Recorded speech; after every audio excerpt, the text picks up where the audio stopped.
اخباری آزادی خوش آمدید. سلام بینندگان گرامی، امروز پنجشنبه 30 مارس است و من زرنگیز نوروزشاه با خبرهای آخرین از تاجیکستان و جهان در خدمت شما. در نشر نوی برنامه این موضوع را داریم. حامیان حقوق میگویند برای رهایی پناهجوی اخراج شده تاجیک از آلمان که در تاجیکستان زندانی شده است تلاش خواهند کرد. 7 کارخانه عظیم تاجیکستان از جمله شرکت برق تاجیک امسال به جای فایده ضرر آوردند. کارشناسان سبب را شرح میدهند. رهبران آنها برای فایده آور شدن این شرکت ها از جهت مولوی چندان هوسمند نیستند. و از زندان به میدان جنگ، سرنوشت زاده های آسیای مرکزی که از زندان های روسیه به جنگ اوکراین رفته کشته یا بینشان شدند. من تخمین کردم که او به اوکراین رفته است چون که دایم طریق یک رقم به ما زنگ میزد. سازمان دیدبان حقوق بشر یا هیومن رایتس واچ میگوید دادگاه در دوشنبه عبدالله شمس‌الدین را به 7 سال زندان محکوم کرد. این پناهجوی تاجیک را ماه ینور امسال از آلمان راندند. مقامات تاجیکستان هنوز در این باره خبر ندادند، ولی دیدبان حقوق بشر گفت او به دعوت عمومی برای بازور تغییر دادن ساخت کنستیتوسیونی تاجیکستان گناهکار شده است. به نوشته سازمان، مرافعه روز 28 مارس آغاز شده به معیارهای مرافعه عادلانه جوابگو نبود. یک روز پیش رسانه‌های نزدیک به مخالفان هم خبر دادند که عبدالله شمس‌الدین، پسر یکی از فعالان مخالفان شمس‌الدین سعیدوف، در تاجیکستان زندانی شده است.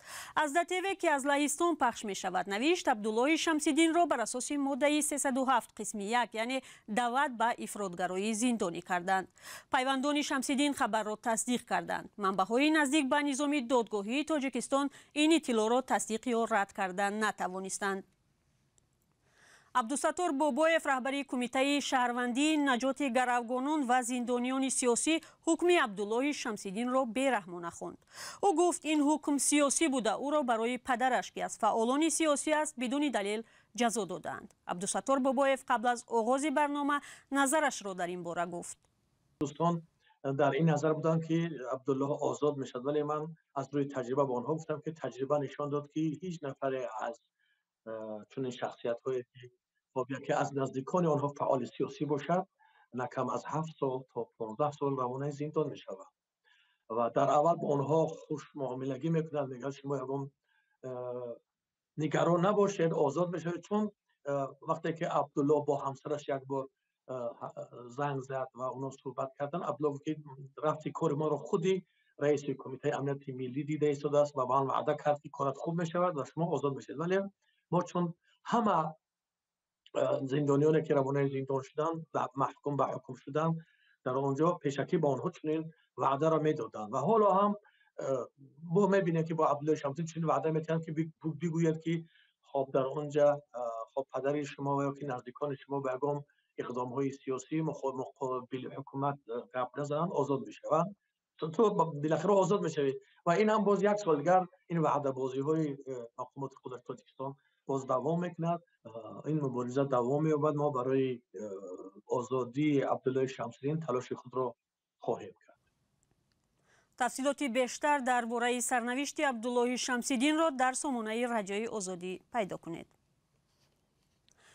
محکمه رستم سید احمدزاده، دادرس پیشین که با حکم سفیدش معروف است، نهایی می شود و عیبدار کننده دولتی برای او 9 سال زندان طلب کرده است.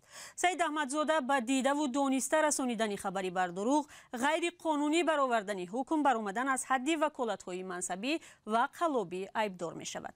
خود او این اتهامات را رد می کند. مولا رجب یوسفی و شهلای عبدالله می گویند سبب مشکلات دادرس یک نامه او به عنوان پرزیدنت بوده است. دادرسی پیشین از رئیس جمهور خواسته است که یک کمیسیون با صلاحیت مسئله را سنجد، ولی منابع رادیوی آزادی گفتند بر اساس همین مراجعت مقامات علیه رستم سید احمدزاده با اتهام رساندن خبری بر دروغ پرونده باز کردند. منابع آگاه از پرونده بر رادیوی آزادی گفتند دلیل دیگر مقامات علیه رستم سید احمدزاده بیکار شدن چند حکم صادر نموده او از طرف زینه بالای دادگاه می باشد.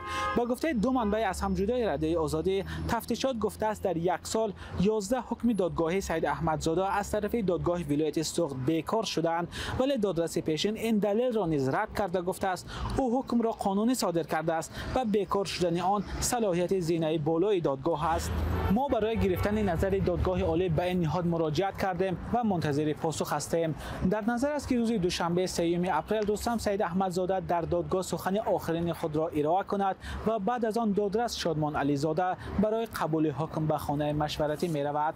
سید احمدزاده ماه ایون سال گذشته بازداشت شده بود. قضیه او بنابر آن پر سر و صدا شد که دادگاه های تاجیکستان خیلی کم حکم های سفید صادر می کنند.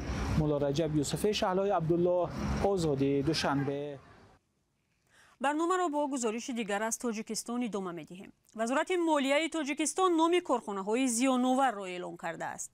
این نهاد فعالیت بیش از 20 شرکت و کارخانه عظیم را تحقیق نموده به این خلاصه آمده است که چند شرکت از جمله برق تاجیک و تالکو در سال گذشته نتوانستند کارشان را به فایده انجام دهند.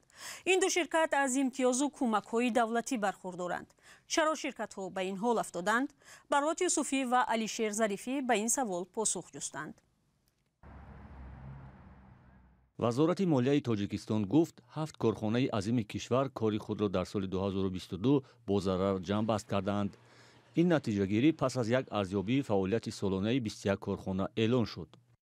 پیش از همه شرکت برق تاجیک و شرکت جمعیت سهامی شده آلومینی تاجیک و جا مبلغ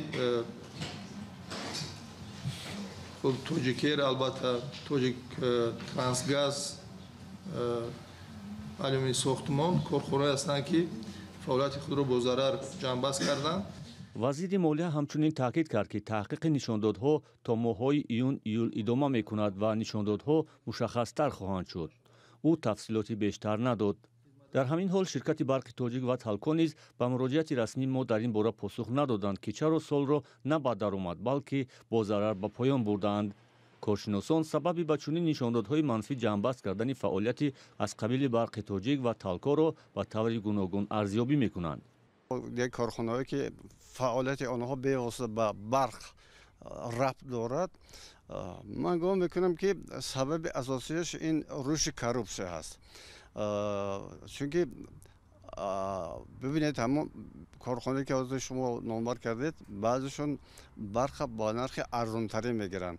نجیب‌الله رجبوف رئیس شورای دیرکتوران کارخانه تالکو در نشست سالانه خبری وزارت صنعت سببی با نرخ ارزان دسترس کردن برق را از شرکت برق تاجیک شرح داده بود. استثمار در شرکت عظیم تاجیک علاقه 48 سال ادامه دارد و تکنولوژی که در اونجا عمل میکند بسیار کهنه فرسوده شده‌اند. امروز آن را علاقه به پورگی عوض کردن طلباتی زمان میباشد، زیرا خراجات برق، خراجات کوکس نفتی، انود همه این خراجات قوه کاری برای یک تن آلومینی بسیار گران میباشد. وضع مالیوی برق تاجیک شرکت مونوپولیست دولتی در بازار نیروی برق سالهاست ناگوار میماند. نمایندگان این شرکت دقیقاً معلومات نمیدهند که قرض این نهاد به چند رسیده است. سال 2020 حکومت حدود 5 میلیارد سومانی قرض این شرکت را در نزد وزارت مالیه بخشید، ولی به زودی قرض باز پیدا شده به صدها میلیون سومانی رسید. حکومت بارها این وضع را بررسی کرده اما تصمیم بنیادی در بابت آن نگرفته است. رهبران آنها برای فایده آور شدن این شرکت ها از جهت مالیوی چندان هوسمند نیستند، چون این شرکت ها دولتی هستند یعنی مالی هیچ کس نیست و آنها چون شفافیت در کار آنها وجود ندارد، شیوه اداره کارپوراتیوی وجود ندارد، بنابراین آنها هوسمند نیستند و به گمان است که به این شیوه کار در این سالهای نزدیک این شرکت ها موفق شوند. با اطلاع وزارت رشد اقتصاد و سودا در سال 2022 تولید آلومینی اولیه در تاجیکستان 62,000 تن را تشکیل داد که نسبت به سال 2021 2.5% بیشتر بوده است. با اطلاع این نهاد سال سپری شده تاجیکستان 51,000 تن این متال را با مبلغ حدود $140 میلیون به خارج صادر کرده است. در سال گذشته حجم استحصال نیروی برق در کشور در مجموع بیش از 16 میلیارد کیلووات ساعت را تشکیل داده است که این نشانداد نسبت به یک سال پیش 360 میلیون کیلووات ساعت افزایش یافته است. این آمار وزارت رشد اقتصاد و سودا کاملا ضد اعلان وزارت مالیه است که سال گذشته را برای هر دو کارخانه بی‌برار نامیده است. گزارشی که حالا دیدید چه خیلی بود؟ معقول شد یا نشد؟ میخواهید که اولین شده گزارش‌های ما را بینید؟ پس این تگمه را پخش کنید و آبونه شوید. شما اولین بیننده خواهید شد. باز یک محبوس تاجیک در اوکراین به هلاکت رسید. جنیدالله محمدالله 33 ساله تیر ماه سال گذشته از یک زندان روسیه به اوکراین رفت و 2 ماه پیش کشته شد. شمار کشته شده ها از تاجیکستان و کشورهای دیگری آسیای مرکزی در جنگ بیشتر می شود. اکثریت از زندان با وعده آزادی به جنگ برده شدند. گزارش شعلای گلخواجه درباره یکی از محبوسان ازبکستانی است که در اوکراین به نام و نشان شده است. دلشودبек میگوید برادرش خوشنودبек را از زندان رقم 7 دهه اریسک در منطقه کراسنویارسک به جنگ بردند. او برای کشتار به 8 سال زندان محکوم شده بود. مادر یکی از محبوسان که خوشنودبek در زندان سیبیر با او ادای جزا میکرد به دلشودبek گفته است که برادرش به جنگ رفته است. من از برادرم پرسیدم که آیا حرفهای این زن واقعیت دارند؟ اما او به من گفت که این دروغ است. باور نکن، من خوبم. من تخمین کردم که او به اوکراین رفته است، چون که دایم طریق یک رقم به ما زنگ میزد و من همیشه به اون رقم پول میگذراندم. ولی چند پیش مرد ناشناس زنگ زد و گفت که در محبس همراه برادرم ششته بود و به این رقم تلفن دیگر پول نگذرانم، چون که برادری من دیگر از این رقم زنگ نمیزند. زندان اریسک مؤسسه اصلاحی مردانه نظامش سخت است. در آن افراد نگاه داشته می شوند که تکراراً جنایت‌های وزنین را صادر کردند. به گفته حامی حقوق بشر روسیه ایوان استاشین، پریگوژین توانسته است 150 محبوس این زندان را برای جنگ در اوکراین جلب کند. خبرنگار بخش ازبکی رادیو آزادی با زنی صحبت کرد که پسرش همراه خوشنودبek به جنگ اوکراین فرستاده شدند. آنها از ماه نوامبر در اوکراین می جنگند. آنها را سازمان جنگی واگنر به آنجا برده است. همه‌شان در یک جا در افدیفکا هستند. آنها برای 6 ماه قرارداد بستند. پسرم بعد مجروح شدنش از شفاخانه زنگ زده گفت به ما وعده دادند که ما را به زودی به روسیه میبرند. بعد معالجه پسرم را دوباره به جنگ فرستادند. من قطعاً مخالف رفتنش به جنگ بودم، اما او به گپم گوش نداد. تا از زندان رها شدنش همگی 1 سال دیگر مانده بود. من هر روز گریه میکنم. دلشودبek نیز میگوید زیاد کوشش کرد مانع رفتن برادرش به اوکراین شود. من توسط تلفن به برادرم می گفتم به آنجا نرو، احتمال زنده برگشتنت کم است و اگر برگردی هم در ازبکستان تو را جزا خواهند داد، چون که به شهروندان ازبکستان که در جنگ های دولت های دیگر اشتراک می کنند از 5 تا 10 سال زندان تهدید می کند.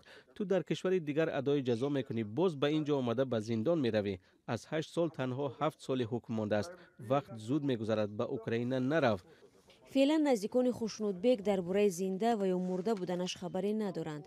نفر با نام سرگئی که احتمالاً به جلب محبوسان منطقه کراسنویارسک به صف واگنر مشغول بوده است، در یک صحبت کوتاه با پیوندان خوشنودبek گفت اسم او در روی خط هلاک شده ها نیست. در همین حال اطلاع درباره شرکت مستقیم یوگنی پریگوژین در جلب محبوسان در 4 زندان کراسنویارسک از جانب روحانی محلی گیورگی کوسکوف تصدیق شده است. مؤسس واگنر ماه نوامبر سال 2022 به محبس‌های منطقه سفر کرد. در عین زمان بنا به اطلاع حامیان حقوق از آخر سال گذشته ملاقات محبوسان با نزدیکانشان در زندان‌های روسیه محدود شده است. به قبل آنها واگنری‌ها برای شرکت در جنگ اوکراین محبوسانی را که از روی ماده‌های سیاسی خیانت به وطن، تروریسم و یا اکستریمیسم زندانی شدند جلب نمی‌کنند. در این اواخر حامیان حقوق از آغاز جلب زنان در محبس‌های روسیه نیز خبر می‌دهند. و یک خبر، ولادیمیر پوتین پرزیدنت روسیه ممکن است روز 27 اپریل برای شرکت در تأسیس نخستین نیروگاه اتمی به ترکیه سفر کند. در این باره رجب طیب اردوغان پرزیدنت ترکیه خبر داد نخستین نیروگاه اتمی ترکیه اکویو از سوی شرکت روسی روساتوم ساخته می شود. روز 17 مارس دادگاه بین المللی جنایی در گاگ دستور بازداشت پوتین و وکالتداری حقوق کودک در روسیه را صادر کرد. با پایان برنامه رسیدیم. تشکر که تا این لحظه با ما بودید. خبرهای بیشتر در وبسایت و صفحه‌های رادیوی آزادی در فیسبوک و اینستاگرام، توییتر و تلگرام و تیک تاک و ادنکلاسنیکی دسترسند. بیننده عزیز، اگر شما هم شاهد خبر و حادثه یا منظره جالب شدید، می توانید از طریق واتساپ و تلگرام با ما تماس گیرید. خدا نگهدار.